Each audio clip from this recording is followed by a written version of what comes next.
आप सभी विद्यार्थियों का हिंदी ऑनलाइन कक्षाओं में हार्दिक स्वागत, अभिनंदन। प्यारे विद्यार्थियों, जैसा कि हम पद परिचय का टॉपिक पढ़ रहे हैं, पद परिचय में कल तक हमने कब पढ़ा विशेषण और विशेषण पद परिचय के बारे में बताया। अब मैं आपको बता रहा हूं क्रियापद परिचय।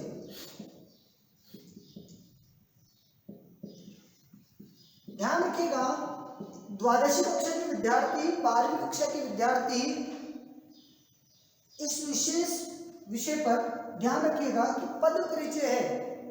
क्रियापद परिचय एक सामान्यतः जानकारी है और उस क्रियापद परिचय का इस पे विवरण दिया है। लेकिन मैं एक बात कह देना चाहता हूँ कक्षा 10 के विद्यार्थियों के लिए कि कक्षा 10 के विद्यार्थियों के एक समान टॉपिक दिया हुआ है क्रिया। क्योंकि जब हम व्याकरणिक कोटि को पढ़ते हैं, ग्रामर को पढ़ते हैं, व्याकरण को पढ़ते हैं, तो 10वीं में हिंदी की ग्रामर जो है वो चाहे 10th की हो चाहे 12th की हो, सिमिलर है, बराबर है, समान है। उसमें क्रिया, विशेषण, कारक, वाच्य, काल, समास, ये सारे टॉपिक 10वीं कक्षा में दे रखे हैं। आपने 10वीं कक्षा में ग्रामर में इसको पढ़ा। मैं आज आपको क्रियापद परिचय के बारे में बताता हूं कि जब हम क्रियापद परिचय करते हैं तो कोई वाली बात है जो संज्ञा और सर्वनाम में होती है। क्या होती है देखना। सबसे पहले मैं क्रियापद परिचय में उन 5 बिंदुओं को बताता हूं। पहला बिंदु है क्रिया का प्रकार। दूसरे बिंदु में आता है लिंग। तीसरा बिंदु है वचन।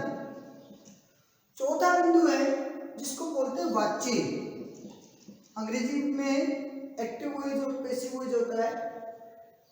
कर्मवाच्य, भाववाच्य और कर्तृवाच्य। वाच्य के 3 प्रकार होते हैं, अपन बाद में इसको एक्सप्लेन करेंगे तो पढ़ेंगे।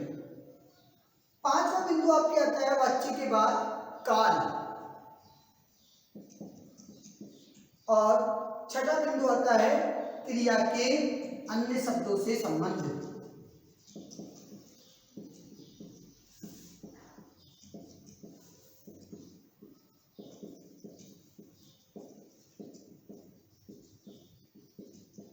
ध्यान रखना, आप भी ध्यान रखिएगा विद्यार्थियों। इन 5 बिंदुओं पर हमें पद परिचय बताना है। अब हम लेते हैं पहला क्रिया के प्रकार। क्रिया के कौन कौन से प्रकार हैं? अलग अलग तरीके से हम क्रिया के प्रकार कर सकते हैं, कर्म के आधार पर, रचना के आधार पर। तो पहले हम लेते हैं क्रिया में पहला प्रकार कर्म के आधार पर क्रिया के भेद। अब मैं आपको बता देता हूं क्रिया किसे कहते हैं।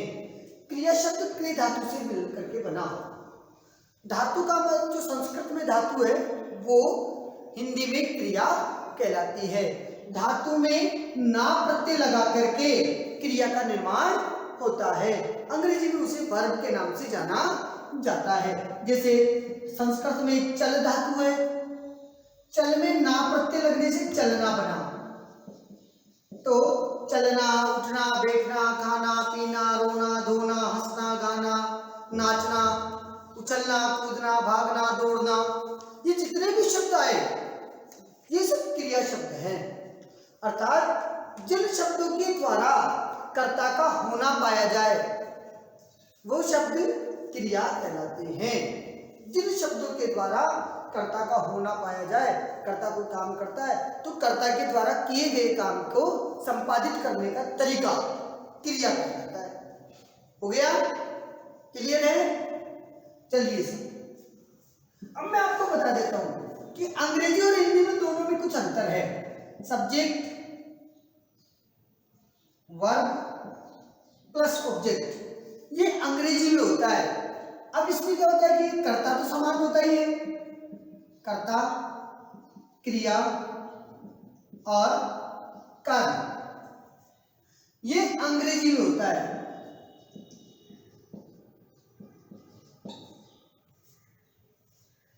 जैसे राम सब्जेक्ट है, गोज वर्ब है, टू स्कूल यहां ये कर्म है। लेकिन हिंदी में इसका विपरीत होता है, पहले कर्ता फिर उसकी, यहां जो है एक हेल्पिंग वर्ब सहायक क्रिया भी आती है, सहायक क्रिया का प्रयोग भी यहां होता है। कर्ता, फिर हमारे यहाँ हिंदी में कर्म, फिर क्रिया और फिर सहायक क्रिया अंत में आती है। ये हिंदी रूपांतरण में होता है। ध्यान रखिएगा कि कर्ता कौन है? जो कार्य को करने वाला है। कर्म क्या है? कर्ता के द्वारा जो काम किया जा रहा है, जो कार्य है, वो कर्म कहलाएगा। और क्रिया क्या है? कि कर्ता जब इस काम को करता है तो उसको करने के तरीके को क्रिया कहा जाएगा।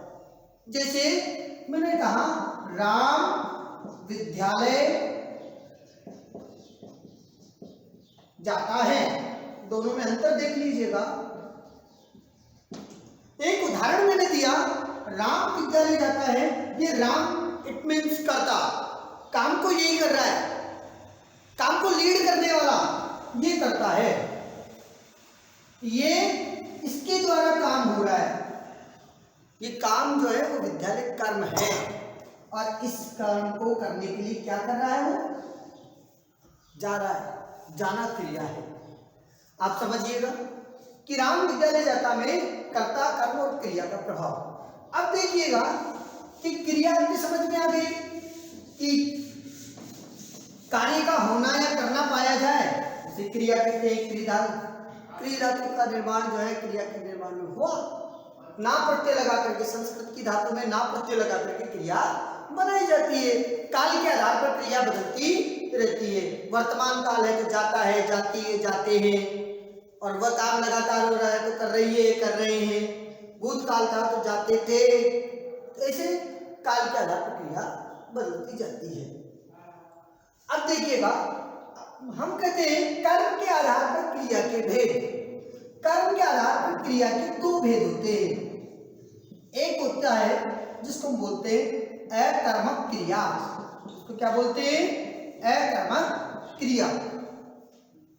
अकर्मक क्रिया का मतलब होता है कर्म। अकर्म का मतलब यानी नहीं। हमारे यहाँ हिंदी में जो उपसर्ग लगता है इसका अभिप्राय होता है नहीं।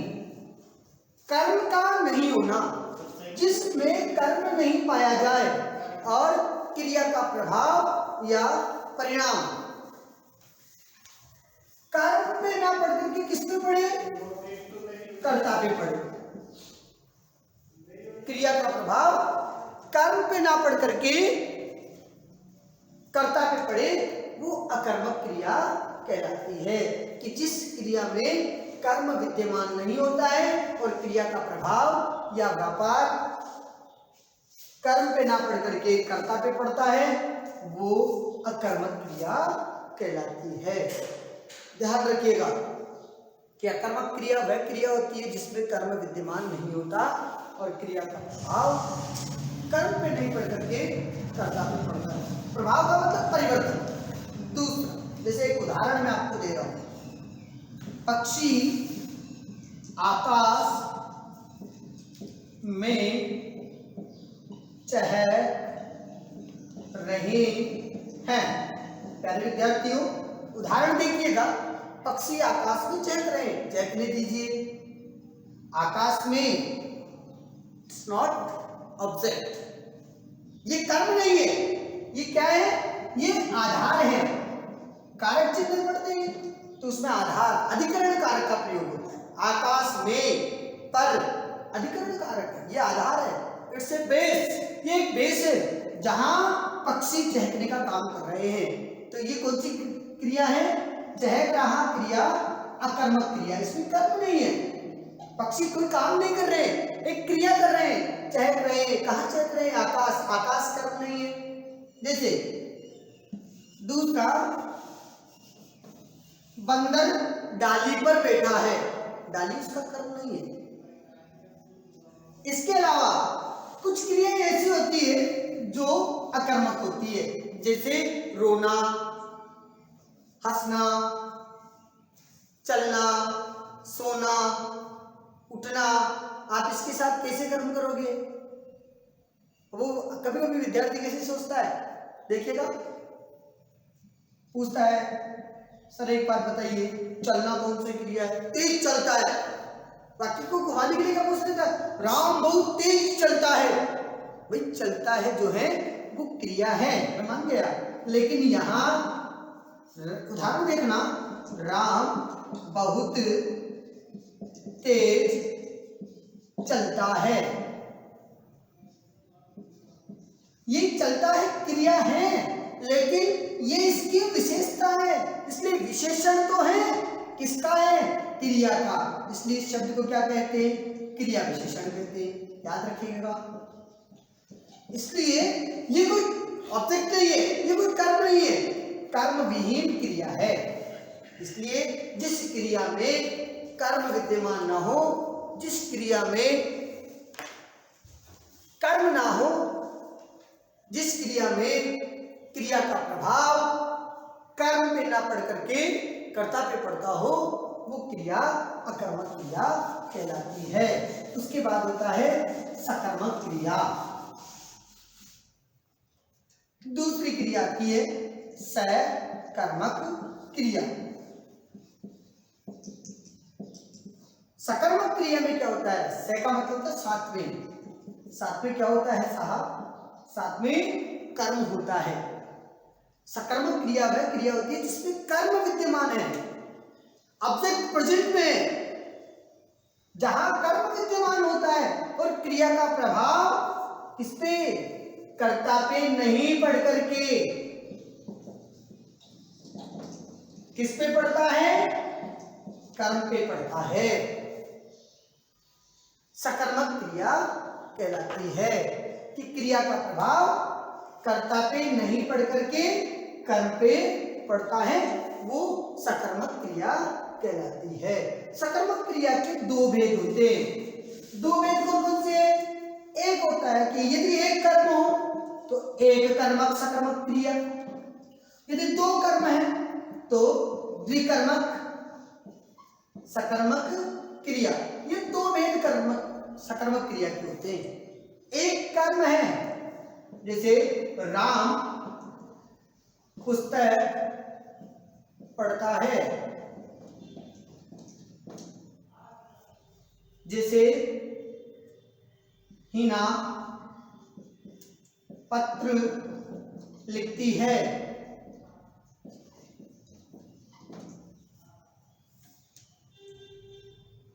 यहां केवल पुस्तक और पत्र एक कर्म विद्यमान है, इसलिए इस कर्म तो है, सकर्मक तो है। तो ये कौन सी क्रिया है? एक कर्मक सकर्मक क्रिया। जहां दो कर्म विद्यमान हो, जैसे राम ने श्याम को पुस्तक दी। देखिएगा, एक कर्म जो है वो अप्राणीवाचक है, दूसरा कर्म क्या है? प्राणीवाचक है। दो कर्म विद्यमान है, तो जहां दो कर्म विद्यमान हो वो द्विकर्मक सकर्मक क्रिया कहलाती है। ये आपकी क्रिया का जो प्रकार है उसमें सकर्मक और अकर्मक क्रिया का प्रकार पूरा हुआ। अब आपको मैं बता देता हूं, ये तो थे कर्म के आधार पर क्रिया के भेद। अब हम पढ़ते हैं रचना के आधार पर क्रिया के भेद। चूंकि मैं आपको पहले ही बता देता हूं, ये कक्षा जो है, ये विषय जो है क्रिया का विषय 10वीं कक्षा के लिए भी महत्वपूर्ण है, तो 10वीं के विद्यार्थी भी इसको पढ़ सकते हैं, और 12वीं कक्षा के लिए भी ये महत्वपूर्ण है, तो 12वीं के विद्यार्थी भी इसको पढ़ सकते हैं। रचना के आधार पर क्रिया के भेद। अब रचना के आधार पर हम क्रिया के भेद को पढ़ेंगे। यदि रचना के आधार पर क्रिया के भेद को पढ़ा जाए तो अनेक प्रकार के हैं। पूर्वकालिक, तात्कालिक, नाम धातु और प्रेरणार्थक आदि क्रियाएं जो हैं वो रचना के आधार पर होती है। बाकी का हम जो है अगली कक्षा में पढ़ेंगे। ध्यान रखिएगा, क्रिया हमारे लिए बहुत महत्वपूर्ण विषय है और इस विषय को विशेष रूप से आपको पढ़ना है 12वीं कक्षा को भी और 10वीं कक्षा को भी। धन्यवाद।